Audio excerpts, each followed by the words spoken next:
Va bene, buon pomeriggio intanto e buon pomeriggio a voi che siete qui venuti a Palazzo Franchetti e buon pomeriggio agli altri che invece ci seguono in streaming nelle altre sedi che sono quella di Vicenza, Padova, Rovigo e Verona. Ecco a tutti, grazie di essere venuti.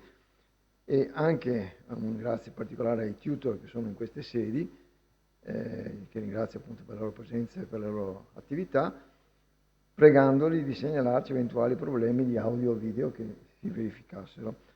Poi, come siamo già d'accordo con loro, alla fine della prima relazione ci sarà una serie di domande, sia qui in sala, sia da loro, ci arriveranno queste domande, ci saranno le risposte per tutti, sempre in streaming, e poi ci sarà la seconda parte. Ecco, introduco brevissimamente questa cosa perché già il titolo, avete visto, avete avuto modo di leggere, è stato scelto come riflessioni sull'insegnamento delle scienze, con una specie di seminario interattivo. Avete già capito che sono domande e risposte, insomma c'è una relazione con poi domande e risposte, e questo si inquadra in un'attività che l'Accademia Nazionale dei Lincei ha lanciato qualche anno fa con la preghiera a tutti quanti le accademie locali. L'Istituto Veneto di Scienze e Lettere d'Arti è una delle accademie di interesse nazionale e l'Istituto Veneto, così come l'Istituto Lombardo, così come l'Accademia delle Scienze di Torino, l'Accademia stessa dei Lincei e l'Istituto Nazionale di Napoli erano le accademie pre-unitarie, cioè prima dell'Unità d'Italia. Quando avvenne la fusione dell'Unità d'Italia, queste accademie vennero decretate dal Re come accademie importanti e così sono rimaste. Voglio dire che questa iniziativa ha lo scopo, nell'intenzione dei Lincei, di avvicinare gli insegnanti alle istituzioni accademiche e d'altra parte invece di avvicinare le accademie agli insegnanti, ritenendo che ci sia un potenziale, diciamo, beneficio da questa interazione e che ci sia oggettivamente l'utilità non tanto che le accademie facciano formazione, perché non è il loro compito, ma magari che possano fare informazione in un certo senso, ma soprattutto un'informazione arricchita dalla discussione, arricchita un po' anche dall'esperienza reciproca. Io che vi parlo non ho mai insegnato nella scuola, ho insegnato 45 anni all'università e quindi non posso insegnare a insegnare. Ecco, questa è una cosa chiara, io non vi dirò cosa dovete dire. E forse soltanto per il fatto che ho avuto 45 anni di esperienza nell'insegnamento universitario, posso dire forse che cosa sono le cose più importanti su cui riflettere, piuttosto che seguire pedissequamente un programma, così seguendo un libro di testo, insomma, tanto per intenderci. Quindi sostanzialmente, ripeto, non si può in 3 incontri fare un'informazione su una materia vasta come per esempio le scienze, ma neanche per la matematica, che è l'altro corso, ma neanche per l'italiano, ma sono soltanto delle puntualizzazioni che possono essere utili.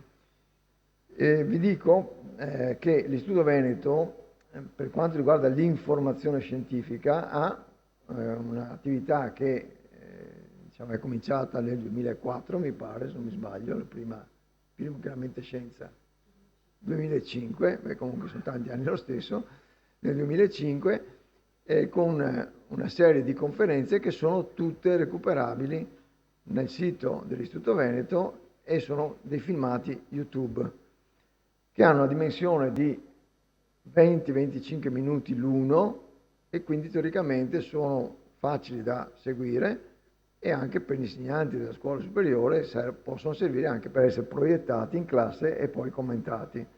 Quindi per quanto riguarda l'informazione noi abbiamo fatto nostro lavoro, diciamo, indirizzato in questo modo.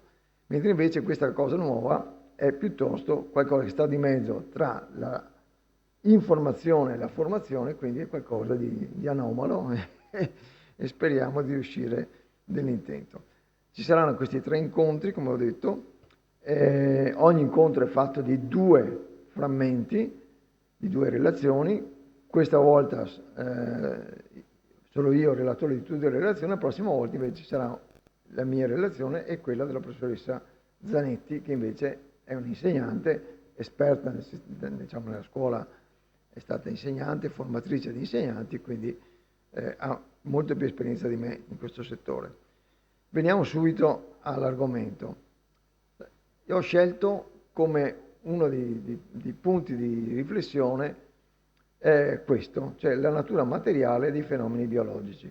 Se avete avuto occasione di vedere quella primissima cosa che è stata fatta nella annata precedente, questo era uno dei punti fondamentali, perché in questa riflessione a che cosa serve insegnare le scienze,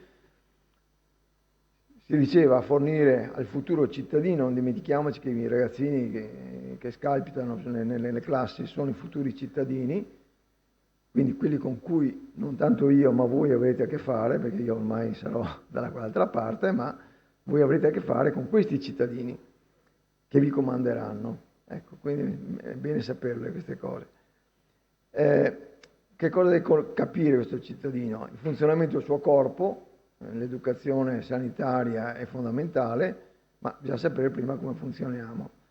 La relazione con le caratteristiche chimiche, fisiche e biologiche dell'ambiente.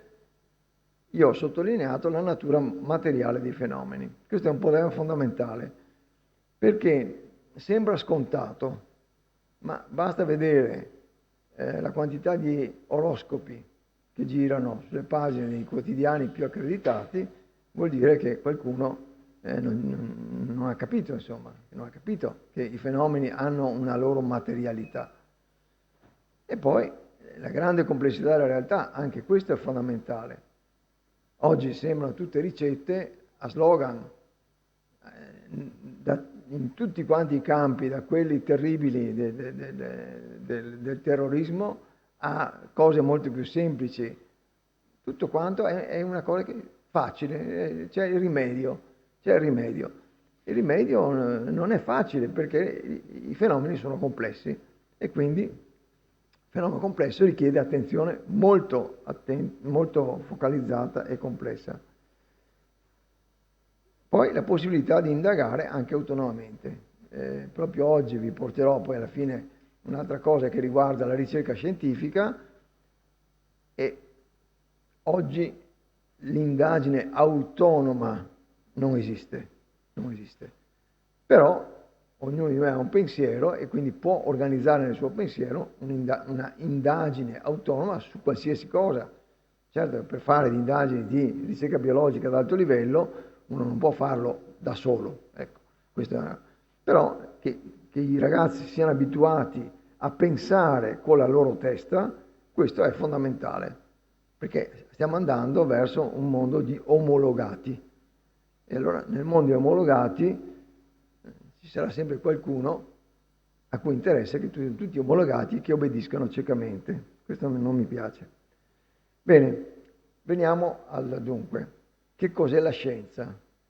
La scienza è una conoscenza che riguarda oggetti, forze, fenomeni dell'universo materiale. È basata sull'osservazione sistematica, non un'osservazione occasionale. Dall'osservazione occasionale non si trae niente. Quindi l'osservazione sistematica ha lo scopo di fornire spiegazioni in termini materiali, in termini delle leggi della chimica e della fisica. Descrizioni in termini formali, quindi l'espressione in termini analitici con l'aiuto della matematica, e ipotesi verificabili sperimentalmente. Avete visto che in questa enunciazione c'è tutto. Non c'è sperimentazione per arrivare a una conoscenza se non c'è un'osservazione ripetuta, sistematica, ordinata.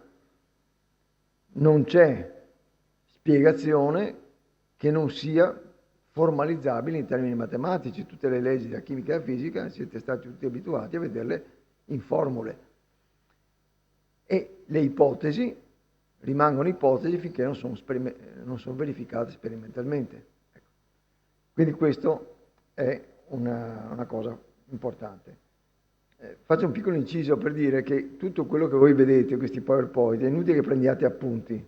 Prendete appunti tranquillamente, ma vi verranno dati, quindi non c'è bisogno di perdere il filo del logico per prendere appunti. Da dove cominciamo? Da dove si comincia a insegnare? Si comincia a insegnare a osservare. Un po' più vicino, Sì. che sentono poco. Insegnare a osservare, a descrivere, e qui è fondamentale l'uso della lingua. Dico italiano, ma potrebbe essere qualsiasi altra lingua, bisogna che ci sia la proprietà del linguaggio. Ogni termine ha una sua giustificazione e un suo significato. Non si possono usare termini impropri, perché sennò non ci si capisce. Misurare, questa è l'operazione più semplice, appare, ma anche è un'operazione a cui lo studente deve essere portato a capire che a seconda dello strumento che usa ci sono degli errori relativi allo strumento che usa. Cioè se usa il metro, quello del sarto, o se usa il doppio decimetro, o se usa il decimetro con i millimetri. Quindi semplicemente con quello che sono strumenti a sua portata è in grado di capire che si fanno degli errori di misura. Poi l'esecuzione di semplici esperimenti la lasciamo con dei punti di domanda perché dipende dalle scuole, eccetera, ma si possono sempre fare degli esperimenti semplici e soprattutto tabulare i dati. I dati possono essere anche quelli presi col termometro dalla finestra della classe e scritti per vedere nel mese, nell'anno, alla fine dell'anno, tabulare i dati, fare i conti, eccetera, eccetera. Qui c'è la matematica, ma matematica, diciamo aritmetica, perché è una matematica molto elementare. E operare sui dati, questo sì, è un'operazione matematica. Quindi questa è la base. Ecco, arriviamo adesso alla partenza del nostro discorso. Il concetto della natura, io dico, e spero che anche voi siate d'accordo, nella vostra esperienza, la natura materiale dei fenomeni non è scontato. Perché i ragazzi che hanno frequentato la scuola primaria hanno ormai abbandonato le spiegazioni animistiche, insomma, che il tuono c'è perché c'è quello che nel cielo batte, che non so, col martello o quello che è. Quindi la maggior parte dei fenomeni naturali, pioggia, fulmini, frane e compagnia bella, non sono attribuite a qualcosa di metafisico. Però resiste a quell'età e anche dopo magari il fascino della fantasia, del mistero, cioè questi hanno bisogno di queste cose misteriose, magiche, e in questo ambito necessariamente loro buttano dentro tutto quello che non capiscono. E quando uno insegna biologia, per esempio, è particolarmente facile cascare in questo tranello, perché la vita cosiddetta è un fenomeno particolarmente misterioso. Chiunque di voi guardi queste due immagini, uno è un vegetale e uno è la conchiglione animale, rimane affascinato dal punto di vista estetico, ma non può non rimanere turbato da quello che vede. Cioè, come viene fuori sta roba? Come si forma? Come si generano queste forme, che sono poi così, virgolette, belle? E non sono belle soltanto perché le abbiamo sempre viste, perché ci sono anche delle foglie brutte, cioè, voglio dire, ci sono delle cose che non hanno questa bellezza. Però non c'è dubbio che di fronte a questi fenomeni uno rimane, come si potrebbe, invogliato a trovare delle spiegazioni che non sono quelle materiali. In realtà invece dove si può arrivare finora, dove si arriva a capire, molte di queste cose molto complesse hanno invece una ragione molto semplice, fenomeni semplici stanno sotto. A me, quando ero studente di biologia, sul mio libro di testo di zoologia c'era questa figura che voi vedete alla vostra sinistra, la sezione di un femore con le trabecole disposte in linea di forza, eccetera, eccetera. Dicevano tutti che era quasi impossibile che le cose fossero per caso così, perché questa regolarità era una cosa incredibile, insomma. Fortunatamente poi nel corso degli anni che ho avuto dopo è venuto fuori la spiegazione. La spiegazione è molto semplice: gli osteoblasti, che sono le cellule che depongono il fosfato tricalcico che corrisponde alla natura materiale dell'osso, si dispongono loro, gli osteoblasti, guidati dalle linee di forza. Perché? Perché le linee di forza del carico del peso sull'osso genera su questo materiale un effetto piezoelettrico, quindi delle deboli correnti, e loro si spostano in risposta alla corrente elettrica, e mettono giù dove non è che qualcuno gli dica di andare lì, sono portati dalla corrente. Tant'è vero che adesso ci sono degli piccoli strumenti che per facilitare la crescita dell'osso, eccetera, usano degli effetti piezoelettrici cioè di corrente elettrica a bassa intensità, per cercare di allineare gli osteoblasti meglio. Comunque, insomma, per dire, questo è un esempio, cioè quello che ci appare non conoscibile in realtà può essere conosciuto purché ci sia qualcuno che lo va a cercare e che abbia gli strumenti giusti, le idee buone. Ecco.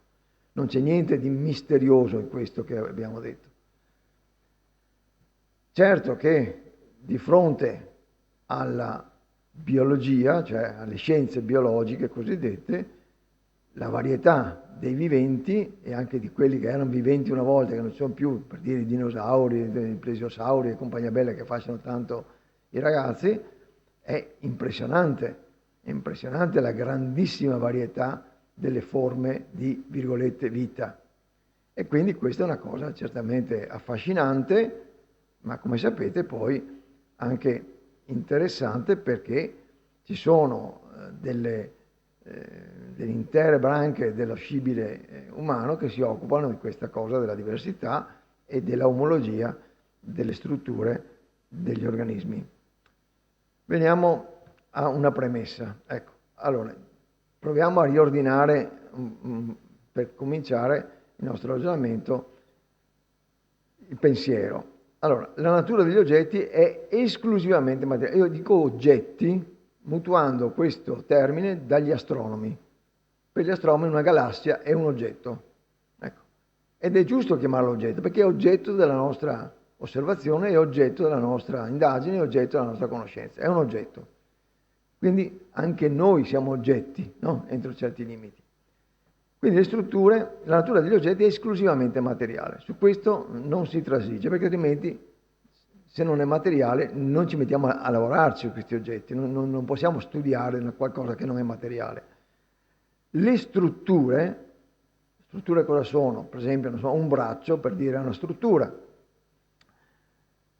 Sono determinate da relazioni tra oggetti, quindi vuol dire che nel nostro braccio ci sono dei tessuti che sono formati da cellule, eccetera, eccetera, eccetera. Sono le loro relazioni che costruiscono l'oggetto, diciamo, di maggiori dimensioni. Quindi la natura cellulare degli organismi fa sì che siano organismi unicellulari e altri invece sono pluricellulari. E sono le relazioni tra oggetti che sono governate esclusivamente da leggi fisiche. Abbiamo visto prima un esempio. Gli osteoblasti si dispongono perché c'è la corrente dell'effetto piezoelettrico. Le variazioni delle relazioni strutturali implicano variazioni di energia. Se voi costruite, avete bisogno di energia per costruire; se voi distruggete, avete bisogno di energia per distruggere.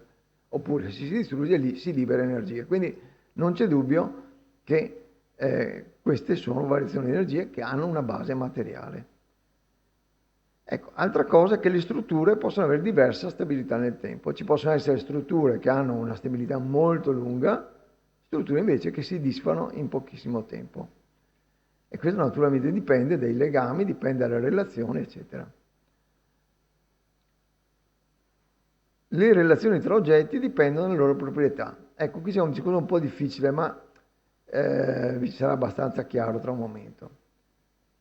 Le proprietà di un oggetto corrispondono sostanzialmente alla possibilità di relazione strutturale con altri oggetti, in base alle leggi fisiche. Quindi le leggi fisiche sono la base per la formazione di strutture complesse. Quindi non si può dire che un oggetto abbia una proprietà specifica se non si è, virgolette, trovato in una condizione in cui viene capito se ha una proprietà o no. Mi spiego. Un organismo umano, prendiamo una persona, un individuo, non possiamo sapere le sue potenzialità, le sue proprietà, se non viene in contatto con qualche cosa. Per dire, non si poteva sapere a priori che, mettiamo nel 1500, che l'oggetto uomo sarebbe stato in grado di guidare un'automobile Formula 1 a 350-400 km all'ora, no? Perché allora non c'era neanche la bicicletta. Quindi si poteva sapere questa proprietà? No, non si poteva sapere, perché non c'è stata mai la possibilità di sperimentarlo prima, è soltanto sperimentando che si capisce, non è che si evoca la proprietà, ma si capisce che c'è quella proprietà. Allora, alcune proprietà sono intrinseche alla struttura dell'oggetto e quindi prevedibili in base alla composizione e struttura, e altre sono invece svelate soltanto dalla eterogeneità, cioè in pratica eterogeneità dell'ambiente in termini di oggetti e di condizioni.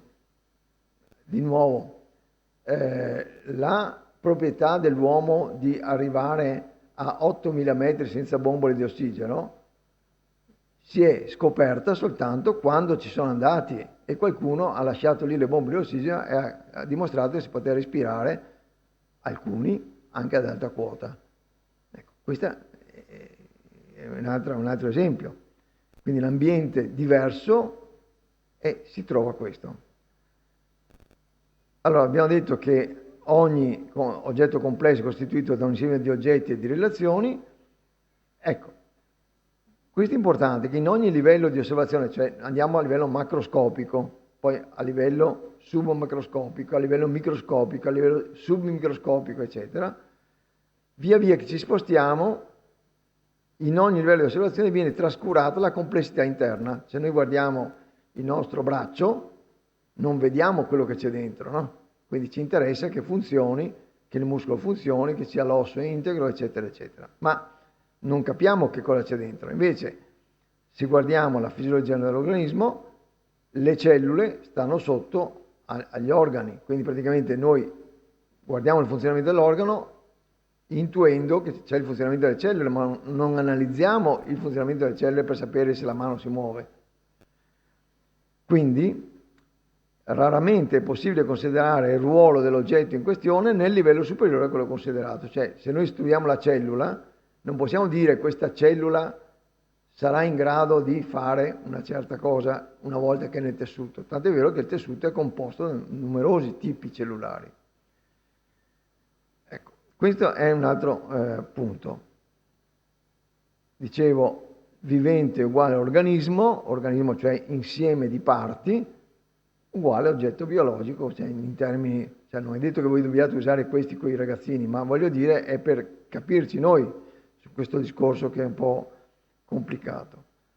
Ogni oggetto biologico rappresenta un particolare stato di aggregazione e di organizzazione della materia corrispondente, qui ci vuole la puntualizzazione, a una massa di reazioni chimiche mantenute da un costante apporto di energia, in relazioni strutturali tali da definire un ambiente interno diverso da quello esterno. Questa è non l'ho fatta io, ma è la migliore descrizione, diciamo, onnicomprensiva di un oggetto biologico e lo vediamo adesso. Sostanzialmente cos'è?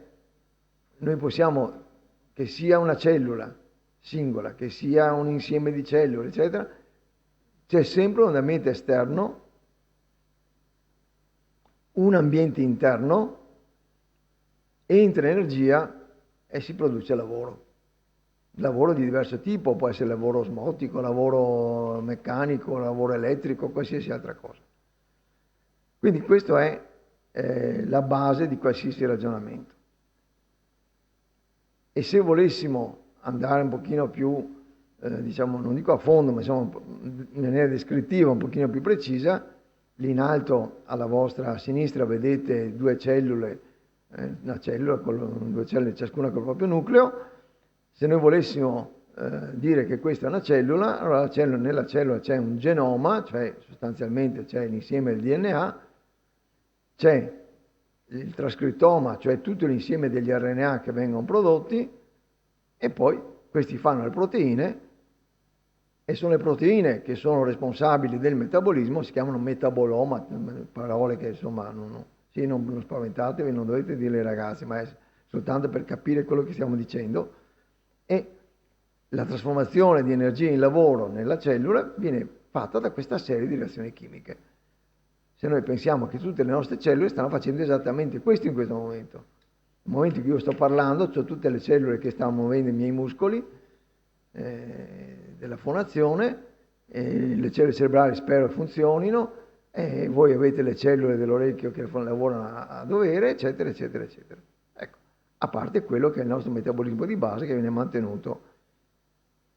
Ecco, se voi guardate questi esempi, queste sono alghe, per esempio quelle che vedete in alto alla vostra sinistra, sono alghe unicellulari unite a formare un complesso multicellulare, e quello sotto lo stesso è un'alga più complessa, e poi vedete qui sopra una piccola medusa e invece un piccolo polipo, e poi vedete la sezione di un mollusco, e vedete che sostanzialmente c'è sempre questa storia dell'interno e esterno, c'è sempre un ambiente interno e un ambiente esterno.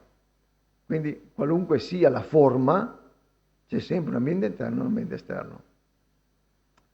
Allora, se volete fare un disegnetto che potete fare alla lavagna, questo sì è una cosa che vi consiglio, perché spiegare un organismo è facile. Adesso io l'ho disegnato male perché non sono capace di disegnare con il computer, ma sostanzialmente in nero sono le parti l'insieme, diciamo, delle parti interne, no? Di cui c'è un solo canale che vedete, sono frecce che vanno da sopra a sotto, è il canale digerente, l'apparato digerente. Quindi entra cibo, viene digerito, la freccia azzurra viene portato all'interno e viene mosso questo materiale dalla circolazione, che trasporta alle cellule tutti quanti i nutrienti. Poi la circolazione, vedete, fa uscire dal torrente circolatorio delle frecce rosse che vanno nelle cellule dei tessuti, e dalle cellule dei tessuti vedete che ci sono delle altre cose azzurre che invece entrano, quindi c'è uno scambio a livello della circolazione tra metaboliti, diciamo, che vengono dalle cellule, e cataboliti, cioè quello che viene trasportato dalla circolazione, che poi finisce nell'apparato escretore. Vedete sotto c'è una specie di scarico di lavandino, vedete che ci sono una freccia color giallastro, che praticamente sono diciamo come si possono chiamare, gli escreti, diciamo, cioè il prodotto dell'escrezione, mescolati con l'azzurro che è l'acqua, e poi l'acqua viene recuperata. Pensate al rene, per esempio, no? L'urina si forma nel rene, ma l'acqua viene recuperata a livello del tubulo, e poi c'è l'escrezione, viene portata all'esterno. Quindi voi vedete che da questa parte abbiamo visto cos'è lo schema, diciamo, dell'interno e esterno con tutte le sue componenti. In alto, quella specie di cosa orrenda che ho disegnato è il polmone, cioè praticamente il polmone, si fa per dire, lo scambio con l'esterno, lo scambio dell'ossigeno. Quindi a seconda che sia polmone, branchia, quello che è, insomma, quello è lo scambio di ossigeno.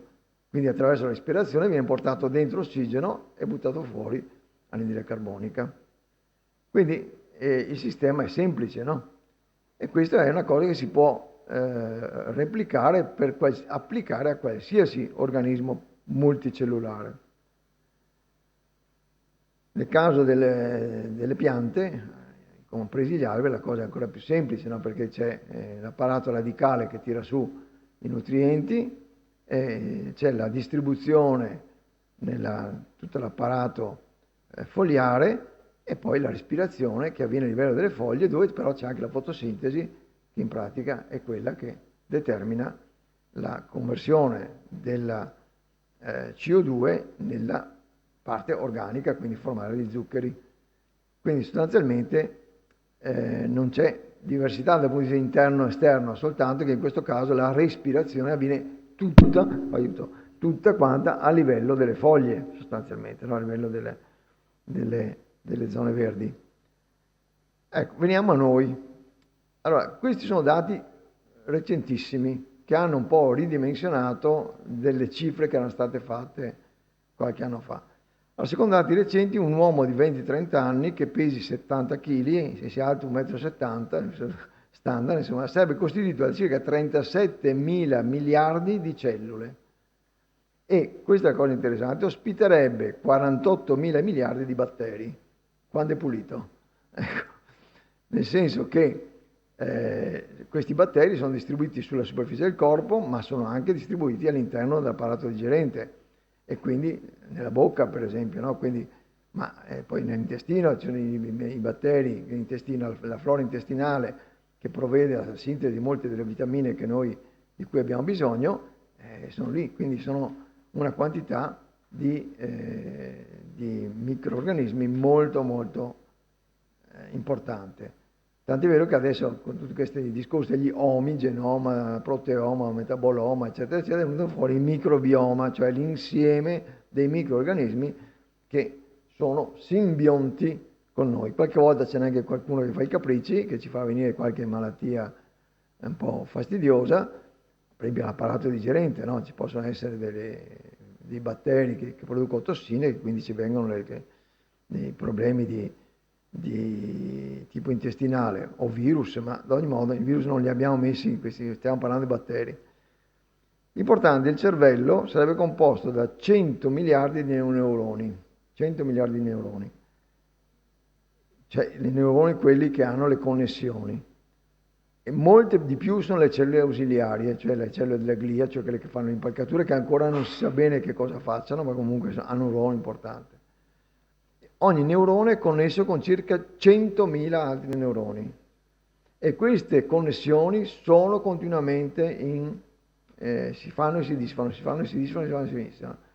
Quindi il nostro cervello non è mai uguale a se stesso nel tempo e ce ne accorgiamo invecchiando, nel senso che succede innanzitutto che si perdono neuroni col tempo e poi che si rifanno delle connessioni diverse a seconda di come viene usato il cervello. Per esempio, quando io avevo la vostra età non c'erano i telefonini e mi ricordavo tutti i numeri di telefono a memoria. Adesso non mi ricordo neanche il numero del telefonino. Un po' sarà questione della perdita dei neuroni, ma anche il fatto che non si usa più ricordare i numeri di telefoni, perché tanto non serve. E il nostro cervello cosa fa? Fa meno e fa qualcos'altro. Certo che se si riduce non fa più niente. Ecco, questo bisogna dirlo anche ai ragazzi, che se il cervello non viene usato non fa più niente, insomma. Tant'è vero che c'è l'analfabetismo di ritorno, le persone non sanno più fare i conti con la penna perché hanno bisogno della calcolatrice, eccetera, eccetera, eccetera. Vabbè.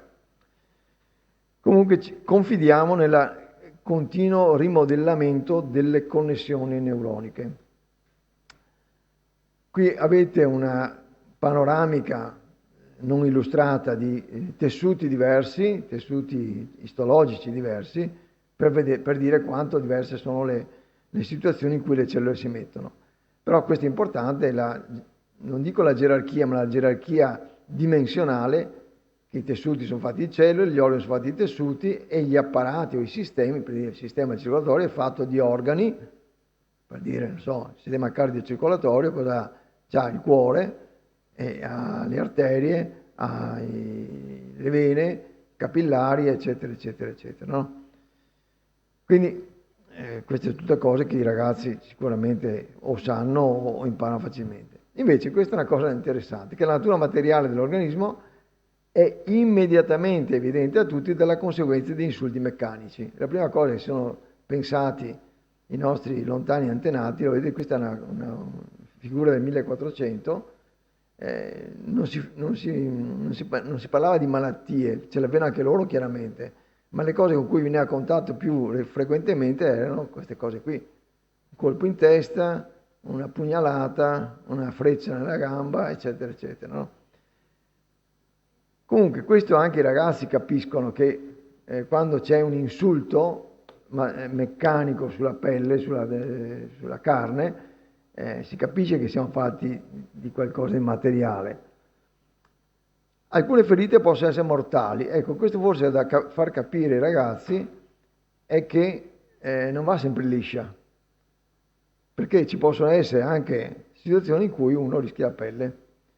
I ragazzi queste cose non l'avvertono perché non sono abituati a vedere la morte se non nei telefilm, però devono capire quali sono le meccaniche, perché uno muore in caso di incidente, perché questo può servirgli a salvare se stessi o a salvare qualcun altro. Allora, quando c'è un insulto meccanico grave, c'è un sanguinamento forte, no? Sapete, l'emorragia da arteria è terribile, bisogna legare a monte della ferita. Cosa succede se si perde sangue? Cala la pressione. Cala la pressione. Se la pressione cala oltre un certo livello, parte la fibrillazione ventricolare. Cioè il cuore non riesce più a pompare, impazzisce, non pompa più, in quel momento non va più sangue al cervello, si perde conoscenza. Se non avviene qualcuno che rianima facendo la respirazione, facendo ripartire il cuore, uno muore, non c'è niente da fare. Ecco. Allora, questa meccanica è importante fargliela capire, perché un domani si possono trovare nella situazione di emergenza. Ecco. Un incidente d'auto, uno che è cascato da qualche parte, eccetera, eccetera. Quindi questo io credo che sia il caso di avere occasione di spiegarglielo, anche perché capiscono per quale ragione quando uno arriva in pronto soccorso gli fanno la scossa sul torace, perché fanno la rianimazione con quelle cose, perché cercano di far ripartire il cuore, cioè di mettere in moto di nuovo le fibre muscolari che stanno andando per i fatti loro. Dando la scossa si tenta di rimetterle insieme a battere in maniera sincrona attraverso la scarica elettrica. Questo devono capirlo, secondo me, perché è una cosa fondamentale. Poi la natura materiale dell'organismo e dei suoi processi vitali è dimostrata che dipendiamo dall'apporto di acqua. Senza acqua non c'è vita per nessuno. Dall'apporto di energia, sotto forma ovviamente di cibo o di fleboclisi o quello che è, ma comunque ci vuole apporto energetico, e dipendiamo dalla temperatura dell'ambiente. Cioè, oltre un certo limite di temperatura non si campa, sia nella temperatura superiore e sia nella temperatura inferiore. E di questi giorni, poveretto, non era un neonato, un bambino piccolo che è morto per ipotermia. A un certo punto, al di sotto di una certa temperatura, non si vive. Ecco. E poi ci sono i limiti di temperatura e di pressione. Perché? Perché le reazioni chimiche delle cellule avvengono in ambiente acquoso con limiti di temperatura e pressione. Sono le nostre cellule che determinano queste caratteristiche. La natura materiale dell'organismo è dimostrata anche dalle conseguenze talvolta mortali dell'interazione con sostanze chimiche. Anche questi ragazzi credo che possano essere interessati e che questo porti a fare con loro delle considerazioni interessanti.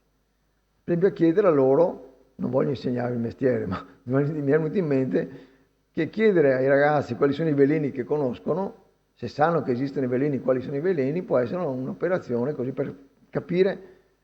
Ci sono dei veleni che sono respirati, il monossido di carbonio per esempio, veleni ingeriti, che lo sanno sicuramente, il veleno dei funghi per esempio, no?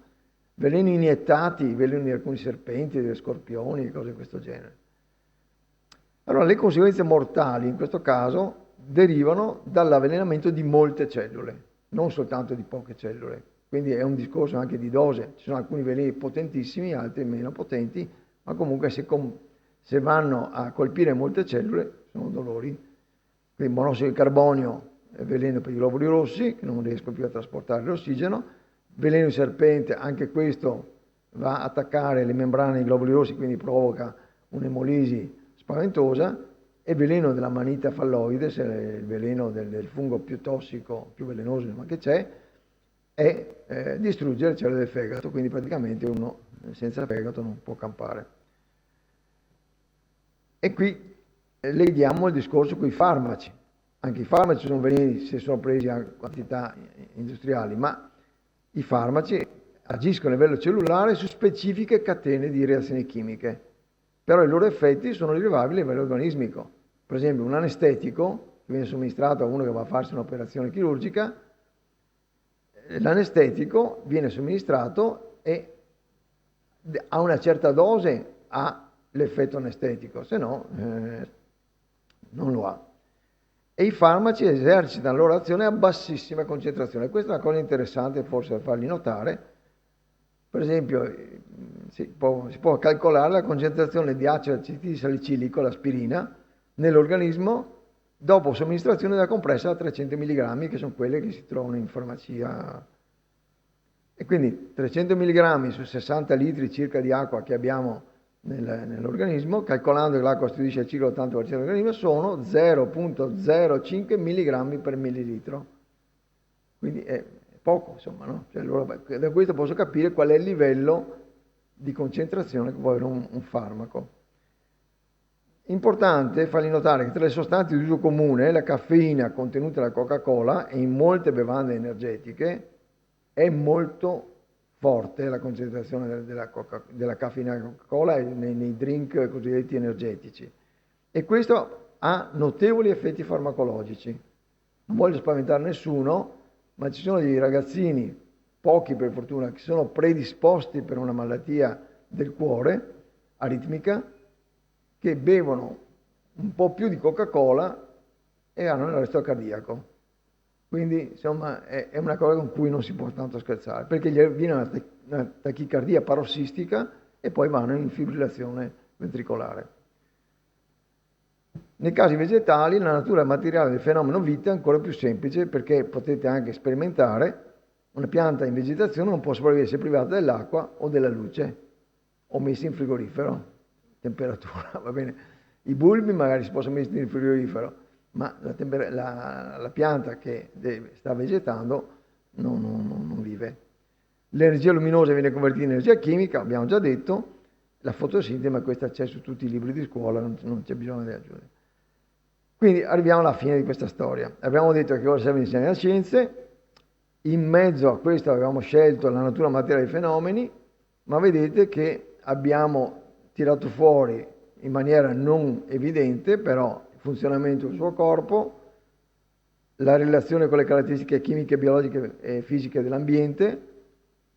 Non abbiamo parlato della grande comprensione della realtà, se non di striscio perché era questa ora della grande varietà di viventi e la possibilità di indagare autonomamente, questo non abbiamo toccato per niente, però abbiamo già tirato fuori delle connessioni con delle cose che sono, a mio avviso, molto importanti per quanto riguarda la formazione dell'individuo cittadino, insomma, dell'adulto che sarà. Insomma, ecco.